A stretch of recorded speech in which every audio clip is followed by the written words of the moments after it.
2021년 11월 24일 선목교회 큐티 방송입니다. 묵상을 위해 기도합니다. 좋으신 하나님, 오늘도 묵상의 자리에 나오게 하시니 감사합니다. 오늘의 묵상에도 함께하여 주셔서 주님과 온전한 교제의 시간이 되게 하시고 주의 말씀의 빛의 인도하심을 받게 하여 주시옵소서.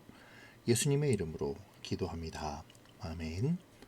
오늘 말씀은 요한계시록 4장 1절부터 11절까지입니다. 이 일 후에 내가 보니 하늘에 열린 문이 있는데 내가 들은 바 처음에 내게 말하던 나팔 소리 같은 그 음성이 이르되 이리로 올라오라. 이후에 마땅히 일어날 일들을 내가 네게 보이리라 하시더라. 내가 곧 성령에 감동되었더니 보라, 하늘에 보좌를 베풀었고 그 보좌 위에 앉으신 이가 있는데 앉으신 이의 모양이 벽옥과 홍보석 같고 또 무지개가 있어 보좌에 둘렀는데 그 모양이 녹보석 같더라.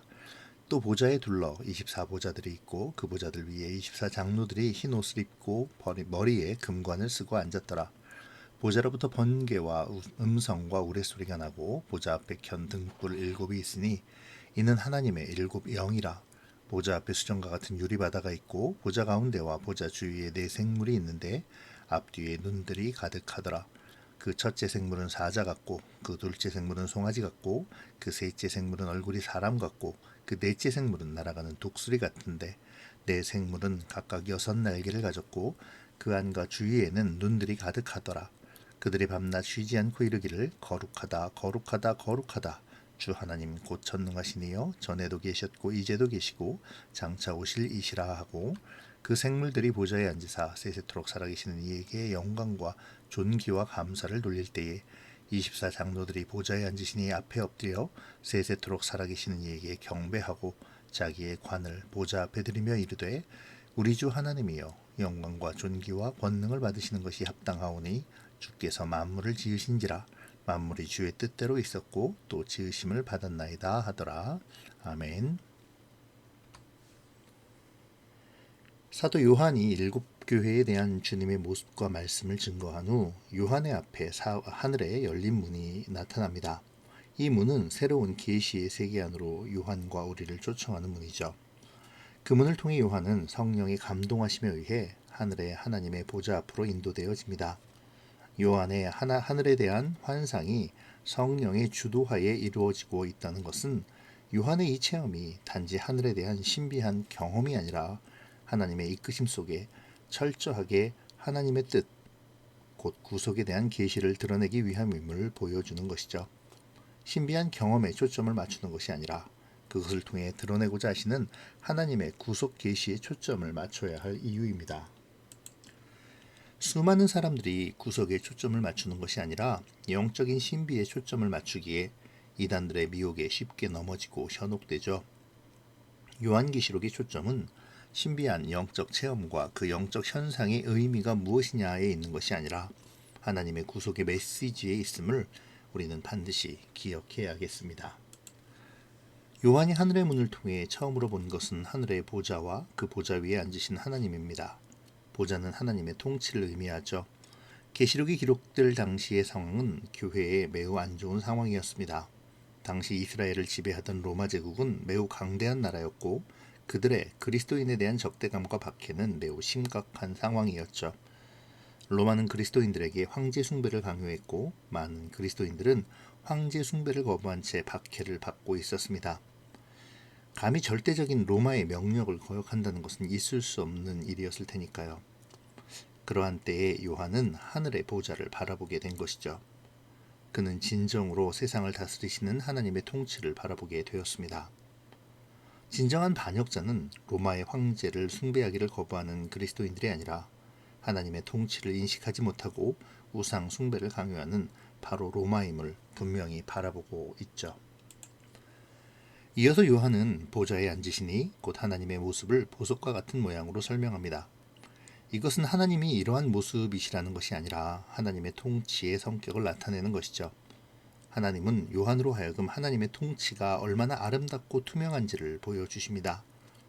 하나님의 의롭고 선하시며 사랑하심이 나타나고 있는 것이죠.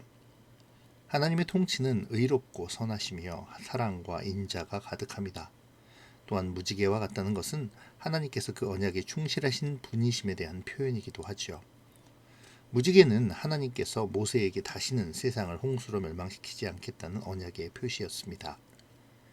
당시의 암울한 상황 속에서 하나님의 정의와 신실하심, 사랑과 자비의 통치가 소망의 약속의 상징인 무지개와 같이 보여짐은 요한과 또 교회에게 있어서 큰 위안과 힘이 되었을 것입니다.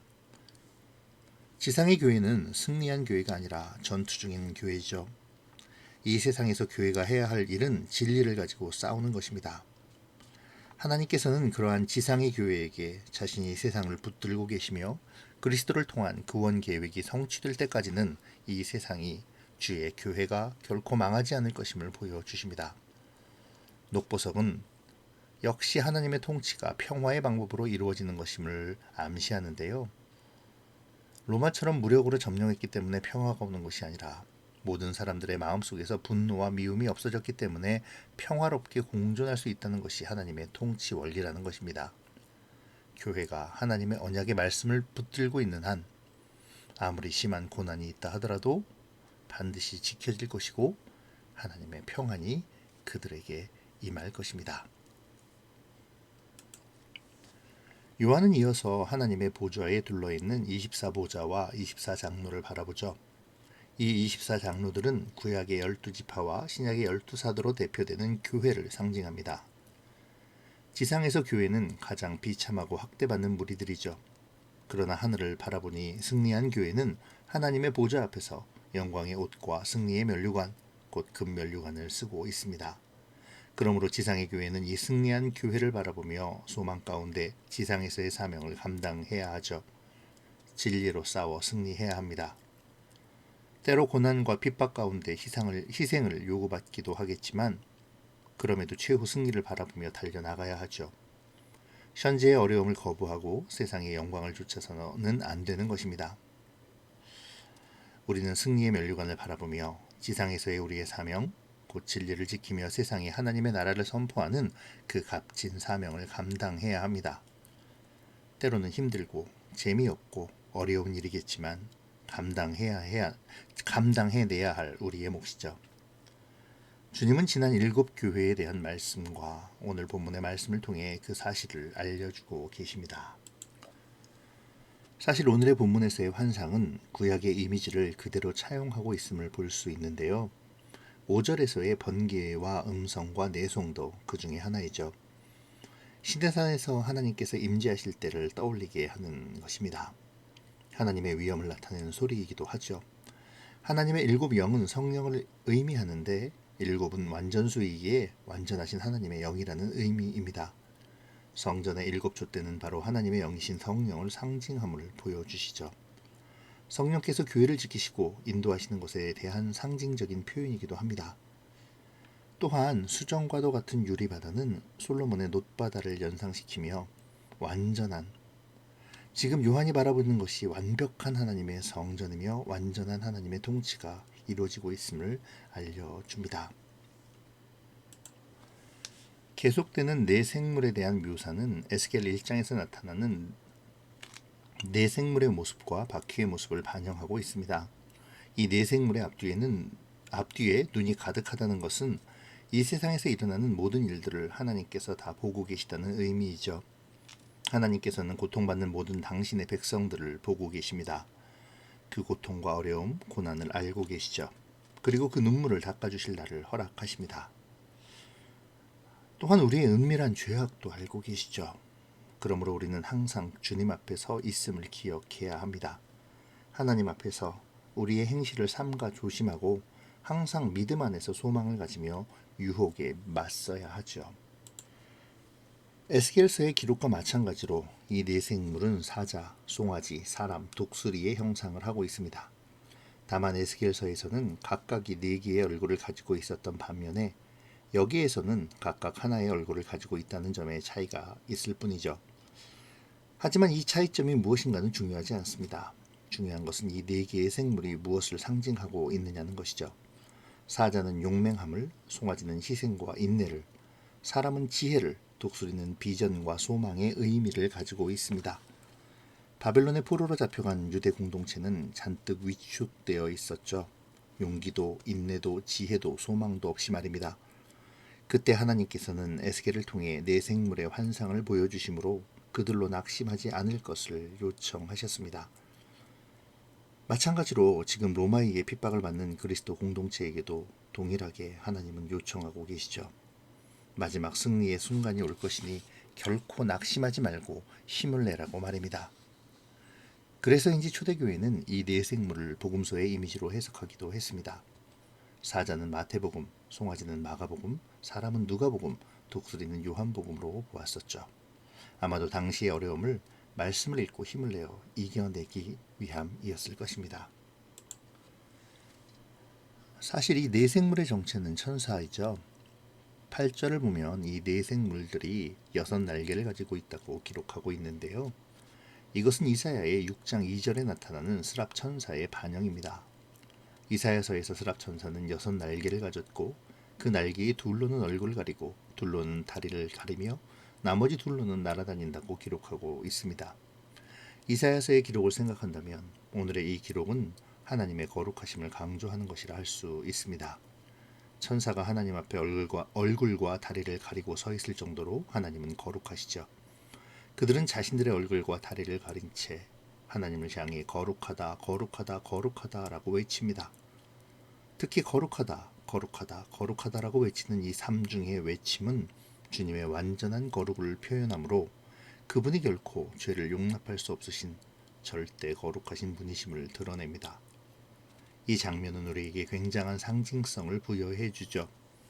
거룩한 천상에 있는 천사들도 감히 하나님 앞에서 얼굴을 들지 못하고 거룩하다를 외치는데 이 지상에서 죄를 날마다 먹고 마시는 로마 황제와 그 신하들은 어떠할까요? 그들은 하나님의 앞에서 무서운 죄인이 아닐 수 없습니다. 그렇다면 오늘을 살아가는 우리는 또 어떠할까요? 이 땅에서 주의 백성으로 살아가지만 세상의 죄를 날마다 먹고 마시는 우리 또한 주님 앞에 무서운 죄인이 아닐 수 없죠. 내 생물의 거룩하다의 삼중의 외침은 뒤이어 나오는 전에도 계시고 이제도 계시고 장차 오실 이와 연결되어집니다. 그리고 구절에 나오는 세세토록 사는 이와 연결되어지죠. 곧 거룩하신 하나님은 전에도 이제도 계시며 장차 오실 영원토록 계시는 분이시라는 것입니다. 영원 전부터 영원까지 계시며 통치하시는 하나님이시라는 것이죠. 지금 핍박받는 교회의 눈에는 로마 황제가 절대적으로 군림하는 것처럼 보이겠지만 그는 아주 짧은 시간 동안만 그 자리에 앉아 있을 뿐입니다. 하나님께서 정하신 시간이 되면 거기서 내쫓길 수밖에 없죠. 그러니 일시적인 권세자에게 굴복하여 영원한 왕을 배신하는 것은 지극히 어리석은 일이 될 것입니다. 우리도 마찬가지죠. 우리가 이 세상의 권력을 그토록 두려워하는 이유는 이 세상이 전부라고 생각하기 때문인데요. 그러나 이 세상은 전부도 아니요 영원한 것도 아닙니다. 오직 영원하신 분은 하나님 우리 아버지시고 영원한 것은 그분이 허락하시고 통치하시는 하나님의 나라이며 그곳에서 영원히 살아갈 바로 우리들임을 기억해야겠습니다. 내 생물이 찬양과 영광을 돌릴 때에 24장로들 곧 신약과 구약의 교회들은 자신들의 면류관을 보좌 앞에 드리며 주님을 찬양하는 데에 동참하죠. 여기서 자기의 관을 드린다는 표현은 정복당한 왕이 정복한 왕에게 자기의 주권을 이양하는 것을 의미합니다. 하나님과 자신과의 관계에서 이제 자신의 주권을 하나님께 드리고 하나님의 통치를 받고자 하는 것이죠. 교회는 하나님에게 자신의 주권을 이양한 하나님의 소유된 존재들입니다. 그러니 교회는 오직 하나님께 영광을 돌리고 주의 뜻대로 이끄심대로 인도되어야 하는 존재들인 것이죠. 그러하도록 하나님으로부터 지음받은 존재들입니다. 오늘 내 생물, 곧 하나님의 천사들은 자신의 얼굴과 다리를 가리고 하나님의 거룩을 삼중의 외침으로 표현하므로 하나님께서 완전히 거룩하신 분이심을 나타냈었습니다. 절대 거룩이신 하나님은 죄를 용납하실 수 없죠. 그 하나님 앞에 교만한 로마는 자신의 죄를 먹고 마시며 스스로 심판을 자초하여 멸망의 길로 나아갔습니다. 그렇다면 오늘의 우리는 어떠할까요? 우리는 거룩하신 하나님 앞에 온전히 설 수 있는 존재입니까? 혹시 우리도 로마처럼 교만하여 우리 스스로의 죄를 먹고 마시며 멸망을 향하여 걸음을 떼고 있지는 않는지요? 우리는 죄인이기에 감히 하나님의 얼굴을 볼 수 없는 존재입니다. 하지만 우리 주님은 그런 우리를 불쌍히 여기사 십자가의 대속을 이루심으로 우리로 감히 하나님의 소유된 백성이자 자녀로 삼아 주셨죠. 오늘 그 은혜를 생각하며 주님께 나아가야겠습니다. 나의 죄를 먹고 마심을 인정하고 회개하는 심령으로 주님의 은혜를 구해야 하죠. 거룩하신 하나님의 백성이자 자녀로 거룩한 삶을 소망하며 살아가기로 다짐하며 주의 능력을 구하는 오늘이 되기를 바랍니다. 본문 10절에서 우리는 교회를 대표하는 24장로가 자기의 관을 주님께 드리며 찬양하는 모습을 보았습니다. 설명한 바와 같이 자기의 관을 드리는 행위는 자기의 주권을 이양하겠다라는 의미이죠. 교회를 대표하는 24장로의 이 행위는 곧 교회인 우리의 행위인 것입니다. 그러므로 우리 역시 우리의 주권을 주님께 이양한 주의 사람들이죠. 주님께서 지으시고 통치하시는 주님의 백성입니다. 이 점을 기억하며 오늘의 삶을 묵상하면 좋겠네요. 나의 오늘의 삶을 주님께서 통치하시며 나의 삶이 주님을 찬양하는 삶이 되기를 다짐하는 그러한 오늘의 묵상이 되어지기를 바랍니다. 주의 영광을 위해 살고 주의 영광을 드러내므로 주를 찬양하는 이끄심에 순종하는 오늘의 삶이 되시기를 축복합니다. 오늘의 말씀은 당시 로마에 의해 핍박받는 교회를 향한 주님의 위로이자 소망의 말씀입니다. 주님은 요한을 통해 천상의 교회의 모습, 곧 완성될 교회의 모습을 보여주시죠. 하늘 보좌를 보여주시고 주의 권능이 얼마나 위대한지를 알려주십니다. 현재의 공중권세 잡은 자들이 아무리 막강해 보인다 하더라도 보좌에 앉으신 하나님의 통치 아래에 있습니다. 하나님은 눈동자와 같이 우리를 지키시고 바라보시며 우리를 인도해 주시죠. 낙심하지 말고 반드시 승리의 순간이 올 것을 기다리라고 말씀하십니다. 무지개를 통해, 보석의 모양을 통해, 내 생물을 통해 주님은 최후 승리를 소망하며 오늘을 이겨내라고 격려하십니다. 이러한 격려는 당시의 로마의 압제 속에 신앙을 지키는 교회들에게 큰 소망이 되었을 것입니다. 그리고 그 소망은 오늘을 살아가는 우리에게도 동일하게 나타나죠. 결코 녹록치 않은 세상 속에서 주를 의지하고 주님을 바라보며 진리로 싸워 승리하기를 우리 주님은 응원하시며 이끄십니다. 지금 이 순간에도 주님은 반드시 승리의 순간이 올 것임을 알려주시죠. 용기와 인내, 지혜와 소망으로 이겨낼 것을 격려하십니다. 성령의 능력으로 우리가 승리하도록 도우시겠다고 약속해 주시죠. 오늘의 말씀이, 그리고 요한계시록의 전체의 말씀이 이기게 하시는 우리 주님의 메시지임을 기억하며 힘과 소망을 갖고 오늘을 진리로 이겨내는 우리가 되기를 바랍니다. 기도로 마치겠습니다. 좋으신 하나님, 오늘 말씀으로 소망을 주심을 감사합니다.